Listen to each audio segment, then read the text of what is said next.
Today I'm going to turn this action figure into a big terrain centerpiece. I'm going to utilize some of my favorite 40k lore, and I'm going to turn this McFarlane Marine that I've had around since they first released them into an icon and an honorary statue for Corland Slaughter, the chapter master of the Imperial Fists, killer of the beast. Now I finally finished reading the Beast Arises series, and if you're a fan of either Loyalist Marines or Orcs, I highly recommend it. Let me give you a quick rundown of this lore before I get into the actual build here. The Beast Arises follows the story of the War of the Beast, which is a giant orc invasion that happens about 10,000 years before the mainline timeline of Warhammer 40,000. Very early in the series, and I'm telling you this is not a spoiler, this is part of the setup, very early in the series, the Imperial Fists are nearly completely destroyed. The chapter is rebuilt by the new chapter master Corland, who also goes by the name of Slaughter, hence at least partially the name of book 1, I Am Slaughter. We'll be using that phrase as well during this build. To skip most of the rest of the plot and avoid spoilers, later on in the series, there are some characters talking about the events that had unfolded in the past, and somebody mentions that the man who would later become the Grand Master of the Imperium had built a ton of statues dedicated to Corland and to the successor chapter master Thane, who were so largely responsible for the survival of the Imperium at that point in time. And so I decided that this man would be Slaughter. Let's start building him. All right, so first things first, I want to get a couple of spare parts for this guy. Now, the character that he's based on is an Imperial Fist, so this plain iconography is not going to do the job. Now, I figured out that about 425% is a good place to start if you happen to be taking Primaris size print files and making them the same size as these McFarlane Marines. So I just started with this backpack with a little bit of iconography here and the shoulder pad to go with it. That is a pretty close match. So in addition to that, I printed up some just basic rock rubble stuff.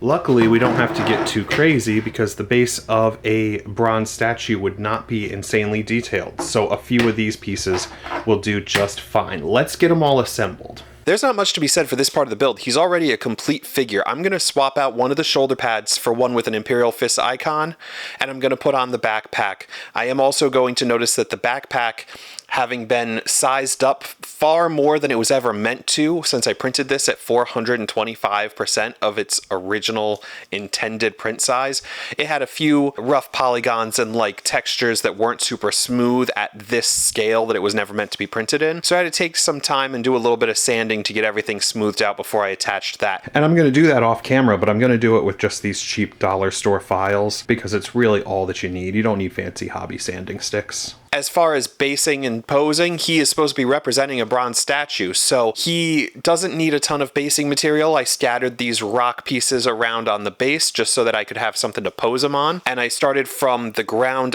up. I got the legs in the position that I wanted him to be. I super glued those into place, and then once he was on the base, I kind of just worked on the posing on the way up just to get him tweaked the way that I wanted him to be sitting. I glued my finger to the statue a couple of times, and then he was ready to go into paint. And for now, he's just going to go into a black primer, and I'm going to let that dry while I start working on the bases for these statues, and then we'll come back and do the real painting later. Alright, now before I move on to building the base, let me make a quick point about cost of time versus cost of materials and all this sort of thing. First of all, I have to mention, I'm more of a model builder and a kit basher than I am a scratch builder. I grew up building models, and that hobby involves buying parts and then building those parts into a model. The extra scratch building step of building your parts before you can build the things out of your parts is a little step further that sometimes I enjoy and sometimes I don't. So I start getting into the calculation of whether the time is worth the money or not. For instance, in this case, I was going to just use insulation foam. I was going to scratch build the entirety of the bases and the plinths for both of these statues. However, I started looking around at what materials were available to me, and I found these. These are just some wooden plaques that I found at the craft store. They're 5 inches by 7 inches, and they've got this nice little molding around the edge that I'm going to utilize paint to sandwich a bit of insulation foam in between and create the base for our larger statue. I consider these pretty worthwhile investments just because if I look at this and I say these cost me $3 a piece, I spent $6, I already have the foam on hand. Spending $6 today on this build, if I look at the amount of money that I make hourly at my day job, it is far less money than the cost of the time I would have spent scratch building. And at the end of the day, because I'm not the best scratch builder, I probably would have had a less detailed thing than what I'm going to be able to put together from these parts.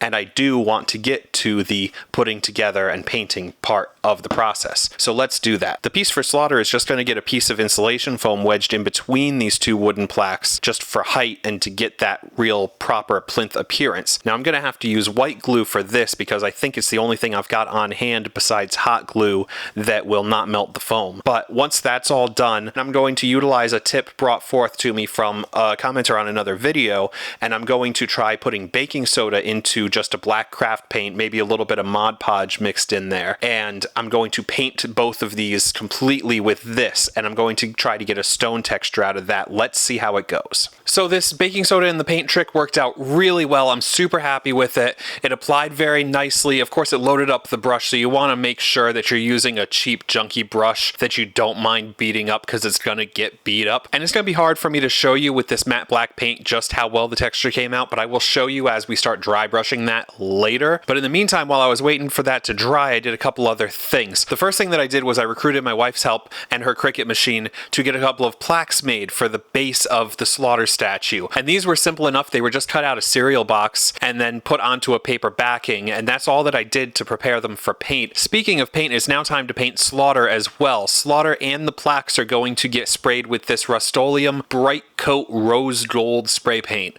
And this stuff is great. You can lay it onto a statue of this size pretty thick, and you're going to get a decent texture no matter what you do, really. You don't have to worry like you do with a mini about clogging up the fine details or anything like that. So I sprayed on a decently wet coat to make sure that it was able to meld and become as bright and glossy as it possibly could get. I sprayed the plaques in the same gold. They did soak up the paint a little bit more handily, and so I had to make sure to put a couple of really light coats on top to let it seal up, and then a nice coat at the end to make sure that we get that nice gold color. After that, I'm going to cut the plaques off their paper backing. I'm going to leave it alone for another day. I'm going to make sure to give that all the time that it could possibly need to cure and dry and be ready for me to touch and handle tomorrow. And the very last thing that I'm going to do tomorrow after that's all cured is I'm going to hit the statue and the plaques with a very light black wash. And I'm just trying to just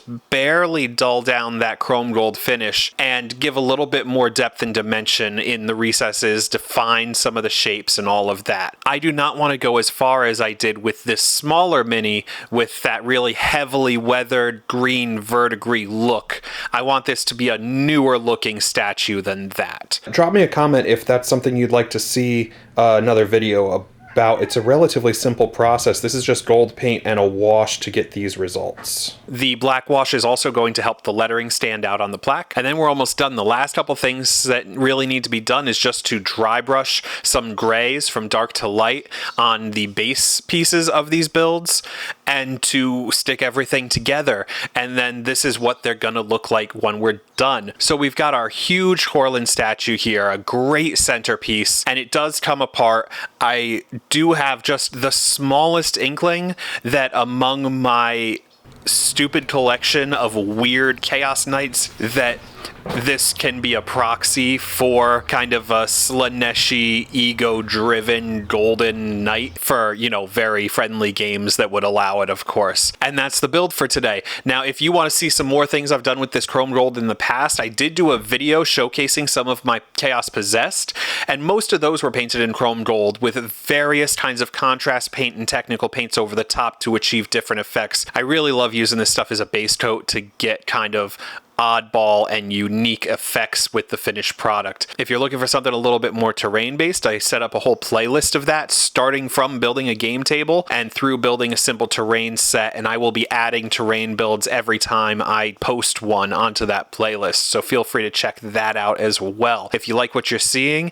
if you want to help support the channel, please like, subscribe, comment. You all know the drill. I would love to hear your ideas, your thoughts on this build, and any feedback that you have. And thanks for stopping by.